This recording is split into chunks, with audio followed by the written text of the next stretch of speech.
ফিলিস্তিন ইসরায়েল যুদ্ধবিরতি নিয়ে আলোচনা হয়েছে ধাপে ধাপে বহুবার। বেশ কিছুদিন ধরেও কাতারে চলছিল যুদ্ধবিরতি আলোচনা। সেই আলোচনাতেও হয়নি কোনো সমাধান। হামাস দাবি করেছিল পূর্ণাঙ্গ যুদ্ধবিরতি বিনিময়ে বন্দীদের মুক্তি, কিন্তু সে দাবিও প্রত্যাখ্যান করেছে তেল আবিব।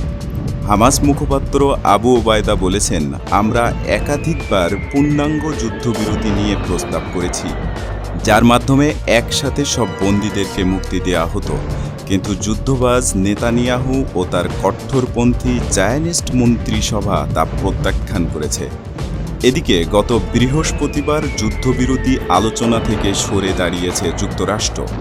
ইসরায়েলও নিজের দেশের প্রতিনিধিদেরকে সরিয়ে নিয়েছে যুদ্ধবিরতির আলোচনা থেকে। যুদ্ধবিরতির আলোচনা নস্যাৎ হওয়ায় হামাসকে সম্পূর্ণ দোষারোপ করেছে মার্কিন প্রেসিডেন্ট ডোনাল্ড ট্রাম্প।